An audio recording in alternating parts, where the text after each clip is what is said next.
Hello everybody, मैं doctor बुशरान Salim. पिछली video में हम लोगों ने डिस्कशन किया था नी ऑस्टियोआर्थराइटिस के ऊपर, जिसमें हम लोगों ने 3 पॉइंट कवर किए थे कि किन लोगों को ज़्यादा होता है, कौन सी एज ग्रुप में होता है और कौन सी न्यूट्रिशन की कमी से हमें ऑस्टियोआर्थराइटिस जल्दी हो सकता है या ज़्यादा हो सकता है। ये 3 पॉइंट हम लोगों ने डिस्कशन किए थे। अगर आपने वीडियो अभी तक नहीं देखा है तो डिस्क्रिप्शन बॉक्स में लिंक है, आप आराम से जाके उसको ज़रूर आप एक बार देखो। तो आज उसी चीज़ को हम आगे बढ़ाते हुए आज भी हम लोग नी ऑस्टियोआर्थराइटिस के ऊपर ही डिस्कशन करेंगे और आज हम लोग कवर करेंगे 2 पॉइंट को। पहला पॉइंट जो होगा वो होगा नी ऑस्टियोआर्थराइटिस के क्या लक्षण होते हैं, क्या सिम्टम्स होते हैं, और दूसरा जो पॉइंट होगा वो होगा हमें किस तरह से नी ऑस्टियोआर्थराइटिस से बचाव करना चाहिए। ठीक है, पहला पॉइंट हम लोग कवर करते हैं कि क्या लक्षण होते हैं, क्या सिम्टम्स होते हैं नी ऑस्टियोआर्थराइटिस के। ठीक है, तो इसको समझने से पहले हम लोग को ये देखना होगा कि नी ऑस्टियोआर्थराइटिस को 4 ग्रेड में बांटा गया है। तो जैसा ग्रेड होता है वैसा ही हम लोग का सिम्टम्स आएगा, वैसे ही लक्षण आएंगे। ठीक है, तो पहला जो ग्रेड होता है उसमें हम लोगों को एक मिनिमल सा पेन होता है और अक्सर हम लोग उसको नोटिस नहीं कर पाते हैं या हम लोग को ध्यान नहीं हो पाता है कि हम लोगों को ऑस्टियोआर्थराइटिस का ही ये लक्षण है। इतना हल्का सा दर्द रहता है। ठीक है, ग्रेड 2 जब आता है तब हमें पेन भी होता है और हल्की फुल्की स्वेलिंग भी आना शुरू हो जाती है। ठीक है, अब यहाँ पे मैं एक चीज आप लोगों को समझाना चाहता हूँ कि अभी ग्रेड 1 ग्रेड 2 पे हमने बात करी। ग्रेड 1 में मिनिमल सा पेन होता है, नोटिस नहीं किया जा सकता है। ग्रेड 2 में हमें पेन होता है, सॉइलिंग हो जाती है। ठीक है, पर ये सेम लक्षण हमें अदर कंडीशन में भी देखने को मिल सकते हैं। जैसे हमें रनर्स नी हो गया हो, बर्साइटिस हो गया हो, मसल्स इंजरी कोई हो गई हो, उसमें भी हमको ये लक्षण देखने को मिल सकते हैं। पेन हो सकता है, सॉइलिंग आ सकती है, स्टिफनेस हो सकता है, ये सारी चीज़ें उसमें भी देखने को मिलती हैं। पर अब हम कैसे डिफ्रेंशिएट करें कि हमें ऑस्टियोआर्थराइटिस ही है? तो इसके लिए एक सिंपल सा आपको याद कर रखना है, सिंपल सी चीज़ है कि आपको जो पेन होगा, जो स्वेलिंग होगी ऑस्टियोआर्थराइटिस में, वो ड्यूरिंग द मोमेंट आपकी बढ़ेगी।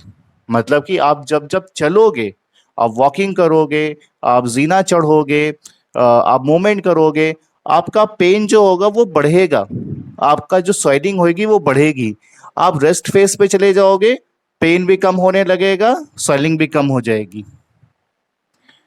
ये सारे लक्षण जो हैं ये ऑस्टियोआर्थराइटिस को कंसीडर करते हैं, दिखाते हैं कि आपको ऑस्टियोआर्थराइटिस ही है।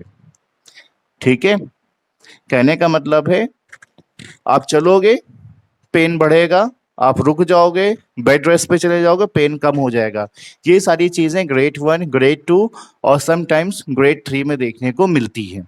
ठीक है, बाकी अगर आपको एकदम कंफर्मेशन चाहिए, आप सिंपल सा एक्सरे करा लो, आपको उसमें शो हो जाता है कि ऑस्टियोआर्थराइटिस के लक्षण या जो डेवलपमेंट है वो शुरू हो गया है कि नहीं शुरू हो गया है। एक्सरे से क्लियर हो जाता है एकदम। ओके, तो हमने ग्रेड 1 ग्रेड 2 की बात कर लिया।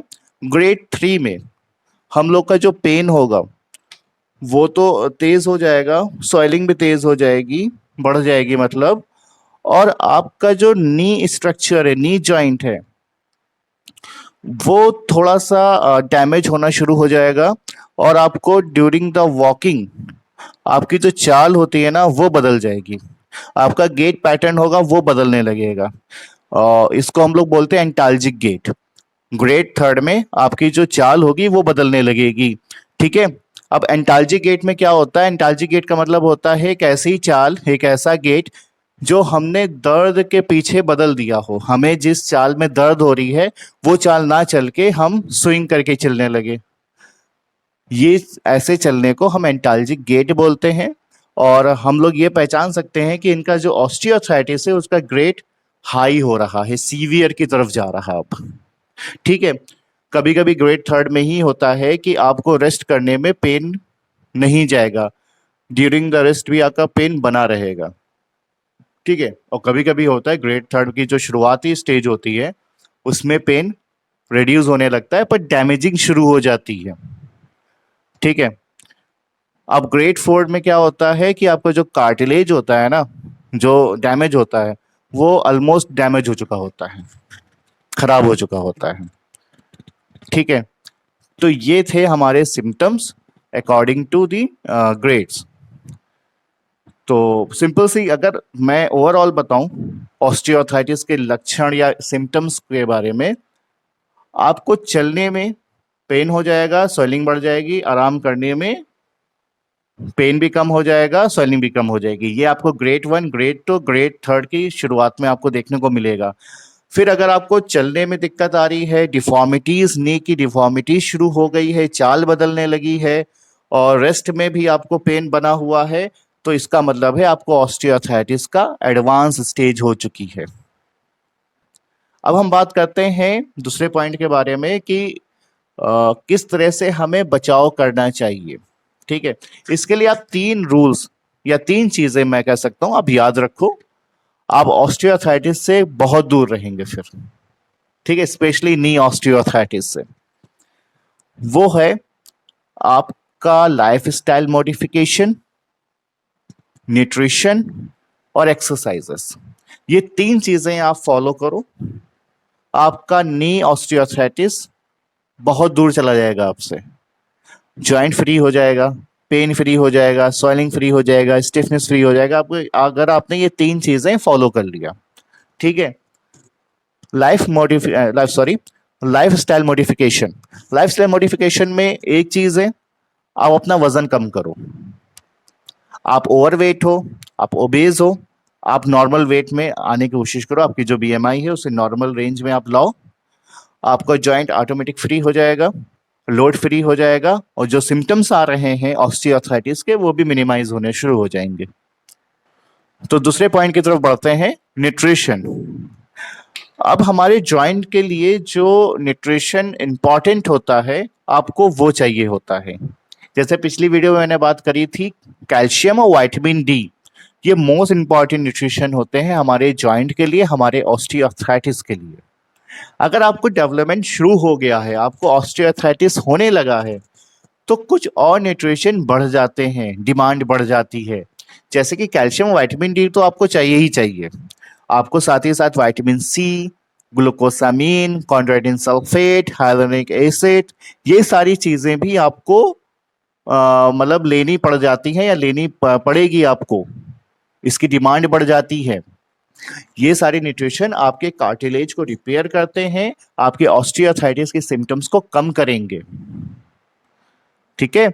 अब डाइट में ये सब मिल सकता है, आपके फूड डाइटरी में सब कुछ है, बस आपको उसमें क्या करना पड़ेगा कि लार्ज फूड आपको कंज्यूम करना पड़ेगा। इतना पॉसिबल नहीं होता है। इससे बेहतर होता है कि आप इसका एक सप्लीमेंट फॉर्म में ले लो, 1.5 से 2 महीना आप आराम से खाओ, आपकी बॉडी को जो न्यूट्रिशन की कमी है जिसकी वजह से चीज़ें बढ़ रही हैं आपकी पूरी हो जाएगी। आपके जो सिम्टम्स हैं, आपके कार्टिलेज है वो भी रिपेयर हो जाएगा, सिम्टम्स है वो भी मिनिमाइज हो जाएगा, पेन भी फ्री हो जाएगा, सब चीज़ें हो जाएंगी।